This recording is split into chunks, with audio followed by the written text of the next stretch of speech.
নমস্কাৰ air help Assam চেনেলত মই মানসি আপোনালোকক স্বাগতম জনাইছো দৰ্শকসকলে এই মুহূৰ্তত আপোনালোকৰ বাবে বিশেষকৈ গুৰুত্বপূৰ্ণ খবৰ লৈ আহিছো আৰু এনে ধৰণৰ খবৰ নিতৌ চাই থাকিবলৈ এয়াৰ হেল্প আসাম চেনেলটো সাবস্ক্ৰাইব কৰি কাষত থকা বেল আইকনটো প্ৰেছ কৰি দিব আৰু ভিডিঅটো এটা লাইক আৰু শ্বেয়াৰ কৰি মোক উৎসাহিত কৰিব দৰ্শকসকলে এই মুহূৰ্তৰ এই বিশেষকৈ গুৰুত্বপূৰ্ণ আৰু বিগ ব্ৰেকিং নিউজটো হৈছে অৰ্থনৈতিকভাৱে পিছপৰা লোকসকলৰ বাবে বিশেষ আহ্বান মুখ্যমন্ত্ৰীৰ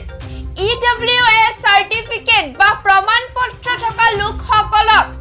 সৰকাৰি চাকৰিৰ ক্ষেত্ৰত দিয়া হ'ব 10% সংৰক্ষণ কেন্দ্ৰীয় চৰকাৰো এই ক্ষেত্ৰত 10% সংৰক্ষণ দিয়ে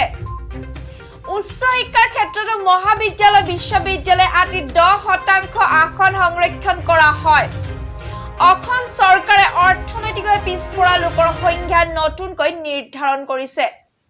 যিসমূহ পৰিয়ালৰ বাৰ্ষিক আয় 8 লাখতকৈ কম তেওঁলোকে এই প্ৰমাণ পত্ৰ লাভ কৰিব গ্ৰামাঞ্চলত কৃষিভূমি 30 বিঘাতকৈ কম থকা লোকে আবেদন কৰিব পাৰিব প্ৰমাণ পত্ৰৰ বাবে আৱাসিক ভূমি 2 বিঘাতকৈ কম থকা লোকে লাভ কৰিব এই প্ৰমাণ পত্ৰ আনহাতে চহৰ অঞ্চলত 8640 বৰ্গ ফুটতকৈ কম মাটি থকা লোকে লাভ কৰিব এই প্ৰমাণ পত্ৰ ইয়াৰ ফলত অৰ্থনৈতিকভাৱে পিছপৰা সাধাৰণ শ্ৰেণীৰ লোকসকল উপকৃত হ'ব স্থানীয় ৰাজহ চক্ৰৰ ওচৰলৈ গৈ এই প্ৰমাণ পত্ৰ সংৰক্ষণৰ বাবে সংগ্ৰহৰ বাবে আহ্বান মুখ্যমন্ত্ৰীৰ অৰ্থনৈতিকভাৱে পিছপৰা লোকসকলৰ বাবে বিশেষ আহ্বান মুখ্যমন্ত্ৰী ডক্টৰ হিমন্ত বিশ্ব শৰ্মাৰ এই মুহূৰ্তৰ আন এক বিশেষকৈ গুৰুত্বপূৰ্ণ খবৰ মুখ্যমন্ত্ৰী ডক্টৰ হিমন্ত বিশ্ব শৰ্মাৰ বিৰুদ্ধে এজাহাৰ দাখিল শনিবাৰে নিশাৰ ভাগত জীপ সাফাৰী কৰিছিল সদগুৰু আৰু মুখ্যমন্ত্ৰীয়ে ইয়াৰ বাবে মুখ্যমন্ত্ৰীৰ ওপৰত এজাহাৰ দাখিল কৰিছে ভুৱনেশ্বৰ নৰহে বন্যপ্ৰাণী সংৰক্ষণ আইন 1972 উলংঘা কৰিছে বুকাখাত থানাত এজাহাৰ দাখিল কৰিছে ভুৱনেশ্বৰ নৰহে আইন উলংঘা কৰি নিখাৰ ভাগত প্ৰৱেশ কৰিছে মুখ্যমন্ত্ৰী আৰু সদগুৰুৱে এই অভিযোগ আনিলে ভুৱনেশ্বৰ নৰহে মুখ্যমন্ত্ৰী ডক্টৰ হিমন্ত বিশ্ব শৰ্মাৰ বিৰুদ্ধে কৰিছে এজাহাৰ দাখিল এই মুহূৰ্তৰ আন এক বিশেষকৈ গুৰুত্বপূৰ্ণ খবৰটো হৈছে আৰএছএছৰ সদস্যৰ ঘৰত পেট্ৰল বোমা নিক্ষেপ ভিডিঅ' হৈছে ভাইৰেল দেশত দিনে দিনে বৃদ্ধি পাইছে অপৰাধৰ সংখ্যা এইবাৰ এজন লোকৰ ঘৰত কোনো অজ্ঞাত লোকে দলিয়ালে পেট্ৰল বোমা দৰাচলতে ঘটনাটো সংঘটিত হৈছে তামিলনাডুৰ মদুৰাই মেল অনুপন্দি হাউচিং বোৰ্ড অঞ্চলত MS কৃষ্ণন নামৰ আৰএছএছৰ এজন সদস্যই বাস কৰে শনিবাৰে তেওঁৰ ঘৰত সন্ধিয়া প্ৰায় 7:30 মান বজাত পেট্ৰল বোমা নিক্ষেপ কৰে কোনো অজ্ঞাত ব্যক্তিয়ে MS কৃষ্ণনৰ ঘৰলৈ গৈ ঘৰৰ ভিতৰলৈ এটাকৈ 3টা পেট্ৰল বোমা নিক্ষেপ কৰি ব্যক্তিজনে ব্যক্তিজন পলাই যায় সমগ্ৰ ঘটনাটোৰ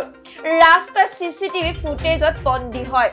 CCTV ফুটেজত দেখা পোৱা গৈছে যে যুৱকজনে কৃষ্ণনৰ ঘৰৰ গেটৰ ওচৰত থিয় হৈ এটাকৈ ভিতৰলৈ 3টা বোমা নিক্ষেপ কৰে আৰক্ষীয়ে জানিবলৈ দিয়া মতে এই আক্ৰমণত কোনো লোক হতাহত হোৱাৰ খবৰ পোৱা নাই আৰএছএছৰ সদস্য কৃষ্ণন আৰু বিজেপিৰ মাদুৰাই জিলা সভাপতি সুচেন্দ্ৰনে কিৰাথুৰাই আৰক্ষী থানাত এটা অভিযোগ দাখিল কৰিছে এই অভিযোগৰ ভিত্তিত আৰক্ষীয়ে গোচৰটো তদন্ত আৰম্ভ কৰাৰ লগতে অভিযুক্তৰ সন্ধানো আৰম্ভ কৰিছে 2024 চনৰ নিৰ্বাচনত যিকোনো প্ৰকাৰে বিজেপিক পৰাভূত কৰিব লাগিব এই মন্তব্য কৰিছে বিধায়ক অখিল গগৈয়ে বিজেপিক পৰাস্ত কৰিব নোৱাৰিলে দেশলৈ বিপৰ্যয় নামি আহিব বিজেপিৰ বিৰুদ্ধে সকলোৱে একত্ৰিতভাৱে নিৰ্বাচনত অৱতীৰ্ণ হোৱাটো দৰকাৰ বিজেপি আকৌ জয়ী হলে ভাৰতৰ সংবিধানে সলনি হৈ যাব 2024 চনৰ নিৰ্বাচন সকলোৰে বাবে জীৱন মৰণৰ প্ৰশ্ন মন্তব্য ৰাইজৰ দলৰ সভাপতি তথা বিধায়ক অখিল গগৈ 2024 চনৰ নিৰ্বাচনত যিকোনো প্ৰকাৰে বিজেপিক পৰাভূত কৰিব লাগিব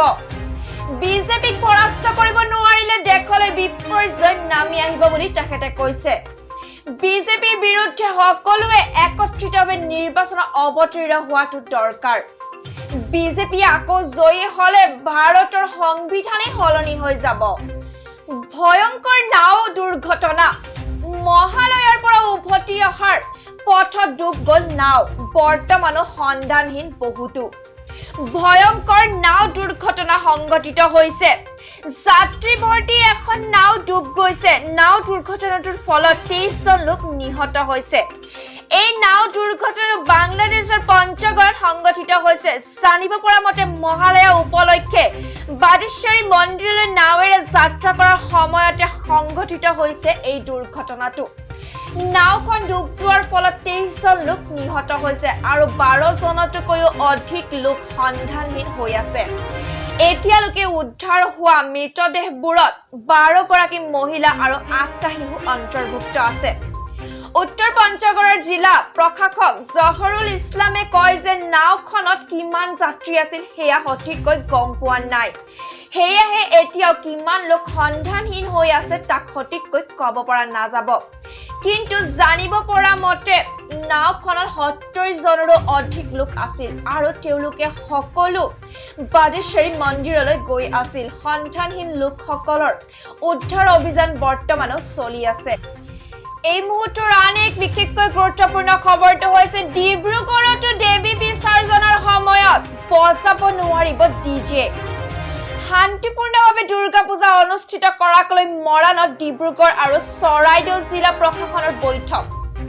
চৰকাৰে নিৰ্ধাৰণ কৰা সকলো নিয়ম পালন কৰিব লাগিব দুৰ্গা পূজা উদযাপন সমিতিসমূহে আবেলি 5 বজাৰ আগতে দেৱী বিসৰ্জন শেষ কৰিব লাগিব সমাগত দুৰ্গা পূজাক লৈ ৰাজ্যজুৰি ব্যাপক প্ৰস্তুতি চলিছে দুৰ্গা পূজা অনুষ্ঠিত কৰিবলৈ উদযাপন সমিতিসমূহ সাজু হোৱাৰ সমান্তৰালভাৱে ডিব্ৰুগড় আৰু চৰাইদেউ জিলা প্ৰশাসনো সাজু হৈছে শান্তিপূৰ্ণভাৱে পূজা অনুষ্ঠিত কৰাৰ বাবে সমগ্ৰ ডিব্ৰুগড় জিলাখনতে দুৰ্গা পূজা অনুষ্ঠিত কৰা কিছু নীতি নিয়ম সলনি হ'ব এইবাৰ এই সম্পৰ্কে ডিব্ৰুগড় জিলা প্ৰশাসনে প্ৰতিটো চক্ৰ বিষয়া কাৰ্যালয়লৈ নিৰ্দেশনা প্ৰেৰণ কৰিছে এই নিৰ্দেশনা চৰাইদেউ জিলা প্ৰশাসনে মাহমৰা ৰাজহ চক্ৰ বিষয়া কাৰ্যালয়লৈ প্ৰেৰণ কৰিছে ইয়াৰ পাছতে আজি চৰাইদেউ জিলাৰ মাহমৰা ৰাজহ চক্ৰ বিষয়া কাৰ্যালয় প্ৰেক্ষাগৃহত অনুষ্ঠিত হয় শান্তিপূৰ্ণভাৱে দুৰ্গা পূজা অনুষ্ঠিত কৰাক লৈ ডিব্ৰুগড় আৰু চৰাইদেউ জিলা প্ৰশাসনৰ বৈঠক মৰাণৰ চক্ৰ বিষয়া আৰু মাহমৰা চক্ৰ বিষয়াৰ উপস্থিতিত অনুষ্ঠিত হয় এই গুৰুত্বপূৰ্ণ বৈঠক